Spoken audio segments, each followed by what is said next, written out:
Welcome to the meeting room at Global TV Talk Show, a broadcast service of globalbusinessnews.net.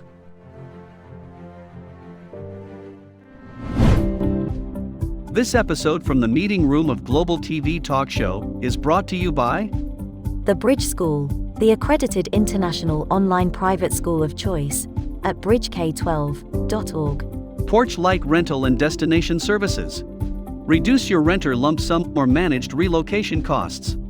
Visit them at porchlightrental.com. And by airs.com. With our full range of services, we can help design and manage your international relocation. Find us at airs.com. Primestone Partners, featuring corporate, government, and developer housing solutions, as well as senior-level advisory services. Find them at primestonepartners.com. And by International Auto Source. We are the vehicle experts for expats, featuring all major brands of automobiles with flexible solutions and financing. On the web at intlauto.com. Become a global player in your field. Cross Culture to Go provides virtual support for your global business and career success. We can help you thrive in 140 plus countries and markets. On the web at crossculturetogo.com. This is Ed Cohen, and you're on Global TV Talk Show, and this is FotoTalk, the next in a series of photo shoots. Photos that I've taken using my cell phone camera and in various places, and it tells an interesting story. I just like shooting pictures because it catches my eye, and it's also a stress reliever for me. And I like telling some stories about the photos. So let's go and have some fun with this. And I welcome you to come on our show and share your own photos. So here we are. This is really cute, isn't it? This is taken in Waikiki in Honolulu, right on the beach edge. And of course, that's a sculpture. And it's real fun. Of course, surfing is really big in Honolulu. The water is like 85 degrees. Sun is about the same. Air temperature is about the same. And surfing, they don't have big waves in Waikiki. They have rollers. In other words, they're about 3 or 4 feet high. And they keep coming in and coming in and coming in. So it's perfect for surfing.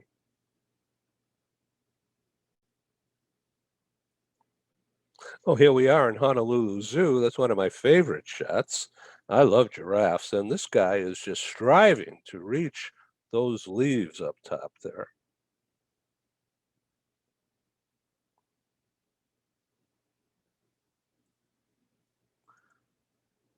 Yep. What happens when you stop pedaling? You fall down, right?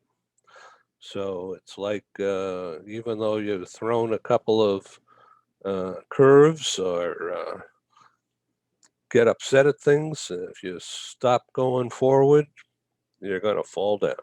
So there's a lesson there.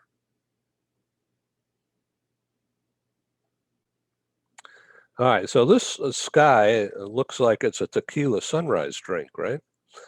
But it's actually an evening shot from Old Scottsdale in Arizona. But look at those colors. I didn't doctor these up. This is the real thing.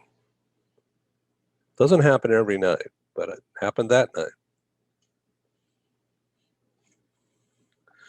So here we are in a museum. This is cool.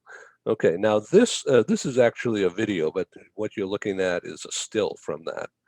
And what this is an engineering museum. And some of these things have been used in Hollywood films, particularly some horror films.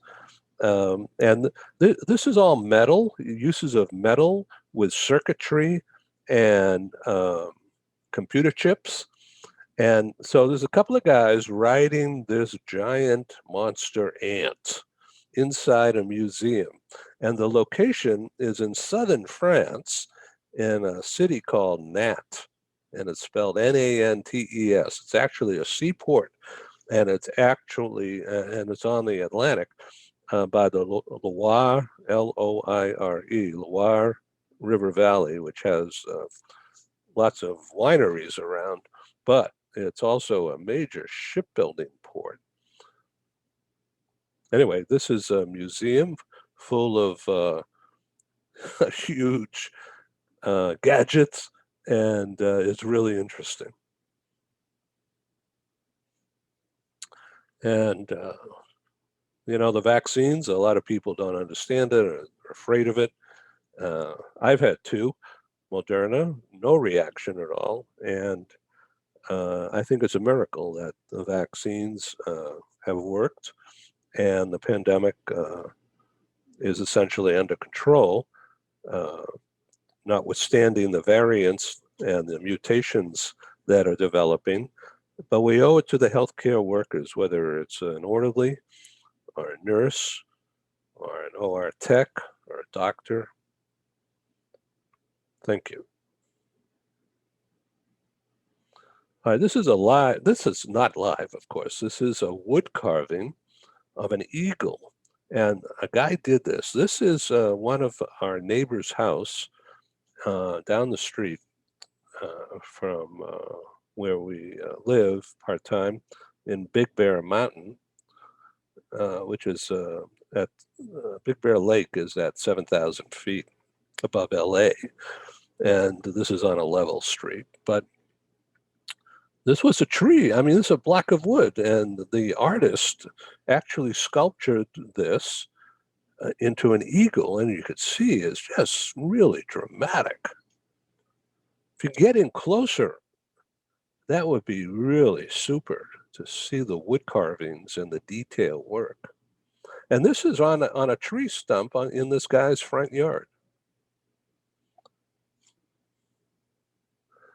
Okay, so what happens when you unlock your inhibitions? You unlock blockages that you had in mind about things you couldn't do.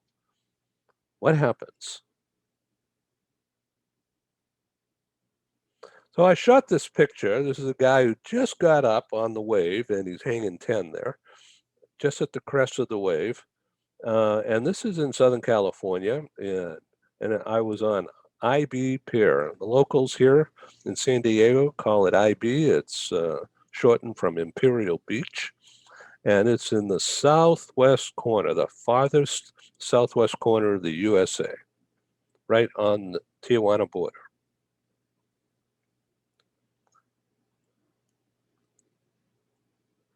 And right next door is Ocean Beach and the OB Brewery, selling T-shirts, as you could see. That's one of our favorite haunts. It's a hangout, and we're on the roof a lot, looking over the IB Pier and the OB Pier.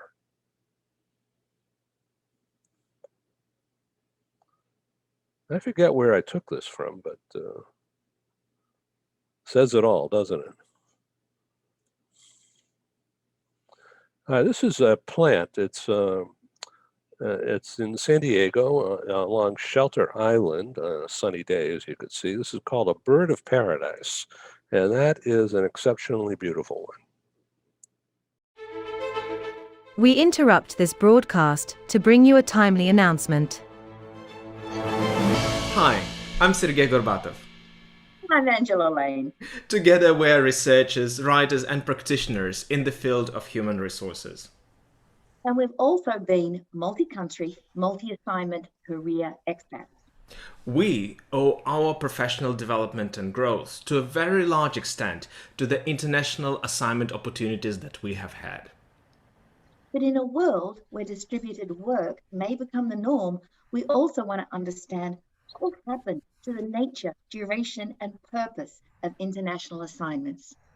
Together with our colleague, Julian Dalzell from the University of South Carolina, we're undertaking a study on the future of expatriation. And we'd value your contribution. You can participate in this important study by completing a simple 10-minute questionnaire. Access the questionnaire by typing in your browser tinyurl.com tiny.url.com/expert study.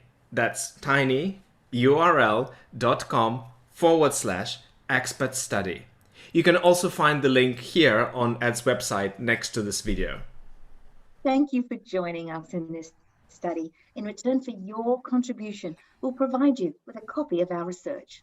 And of course, you'll be invited to an exclusive webinar hosted by Ed, where we will share our findings right here on Global Business News. And so please go to tinyurl.com/expat study. Take the survey so that we can better understand the future of expatriation.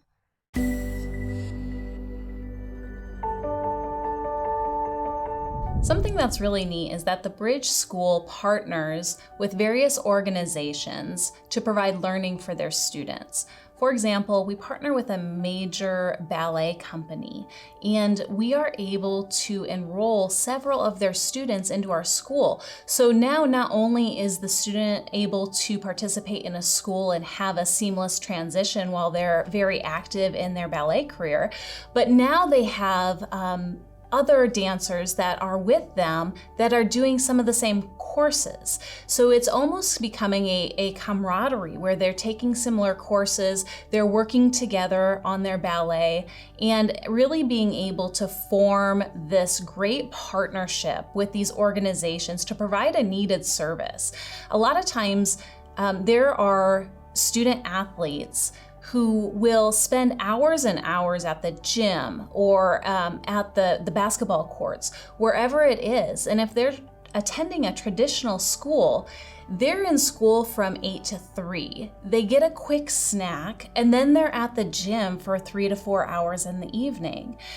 Coming to us and having that partnership, they're able to break that up throughout the day. They can have a morning practice, get some schooling in, have an afternoon practice, finish their schooling in the evening.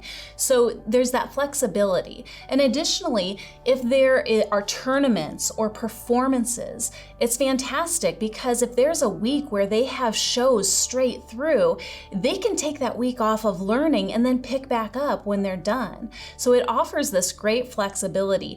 And for the program owners of these sports leagues, it is a win-win situation for them because they see this need. They see this need that their students need to make sure that they are obtaining the grades necessary to be successful adults in our country and in other countries. But it provides them an environment where they can be successful at both.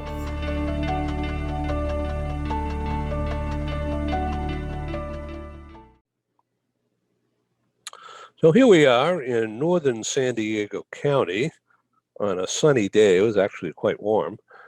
And this is in the San Diego Zoo Safari Park. Used to be called the Wild Animal Park. They changed the name to Safari Park. And it's a huge acreage place which is part of the international flyway for birds migrating seasonally up from South America, Central America, and going north. So this is a stopover, and it's also part of the zoo, of course. And those are a combination. I forget what kind of animals they are. I think there's cheetahs in there and something else. But you could see they're lying down to get out of the sun. Now, this is a favorite guy. This is actually we were told that this is a mule, sort of, but it's actually part of the zebra family. If you look closely, you could see that. So he was looking at me and trying to figure out what family I'm part of.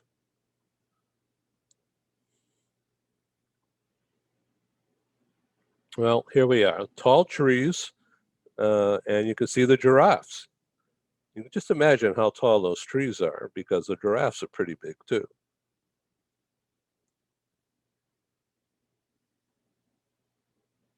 Well, this is not in the zoo. This is in the deserts in Southern California, in the LA metro area, about 100 miles or so east of LA along Interstate 10 in the Coachella Valley. And that's That was on a hot day. I think it was like 120 degrees that day, and here we are in sunset, thankfully. Oh, this is back to the zoo, the safari, San Diego Zoo Safari Park.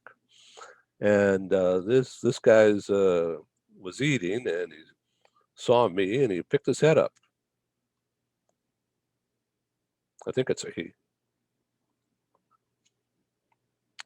Okay, so here we are. We're in Southern California, but this is high up on the top of Snow Summit, which is 9,000 feet. And of course, this was just taken in June. And you see in the distance there, that is Mount San Gorgonio. So as I said, we're on the top of Snow Summit, which is a big ski area. And also at this time of year, in the summer, it's used for bike riding, uh, action bike riding, downhill, not uphill. So we're looking at San Gorgonio, Mount San Gorgonio, which is pretty high up there on the top. And that is just around 11,000, maybe a little bit more than 11,000.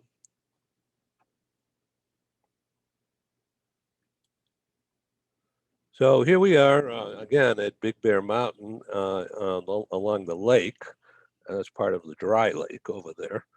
And this is at 7,000 feet up, and we're on a plateau area. And this is one of the bridges we go for a walk on. There's actually two bridges. Each, they look alike, but they're in different geography in this area of the lake. You see the highway on the right, some houses on the other side there. And we're actually looking, you can't see it, but we're looking towards the east. And on the other side of those trees down the end of the bridge is the municipal airport. How about that? So here we are back on the top of Mount Snow Summit, which is just under 9,000 feet tall. And this is the start of the bike racing season. And this is one of the areas. You can see the trail behind that yellow thing. It's warning the bikers not to stop once you keep going, because the bikers keep going, keep coming. And everyone's helmeted up. They got gloves and pads. So it's pretty interesting to watch. So here we are on the top of Snow Summit again in Big Bear, and that's the lake down there. So the lake is at, as I mentioned, just about 7,000 feet above LA Metro. And we're on the top of Snow Summit Mountain, which is about 9,000. So you're looking down 2,000 feet across there to the lake. Now in winter, all of that is snow. And what you're looking at here is another angle of that same area, and the lake would be to our left. And all this in the winter is all snow, skiers coming and going.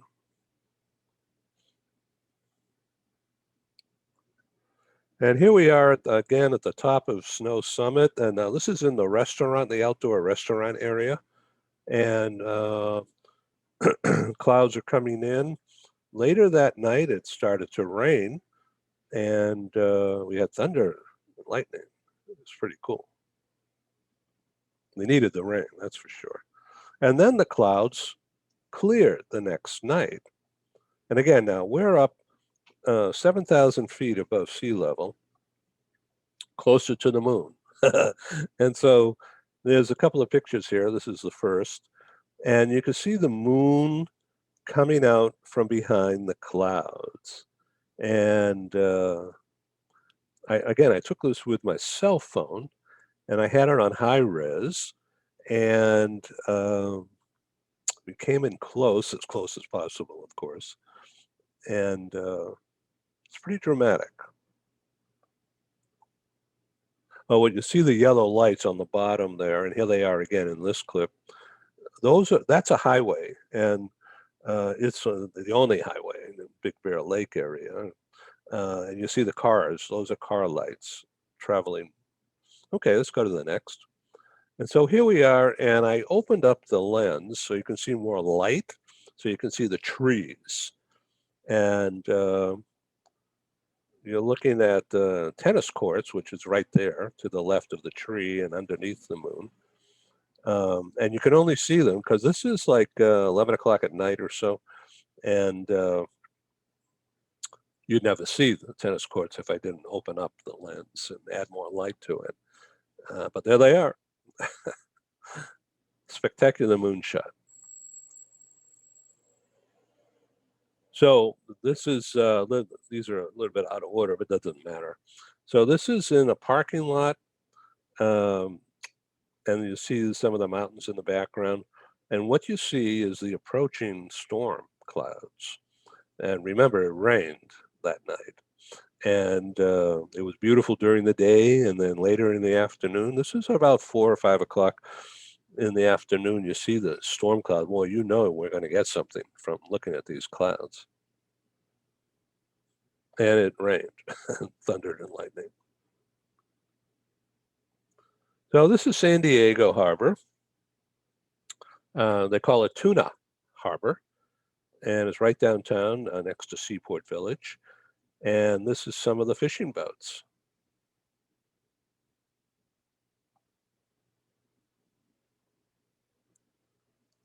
So there's a bunch of pictures. Hope you like them. So contact me if you want to be on the show and display some of your own pictures along with others that I'll continue to show. Contact me at the following email, publisher@globalbusiness.media. Cheers. Take care. Happy 4th of July. Thank you for joining us in the meeting room at Global TV Talk Show. Have a wonderful day, and stay safe.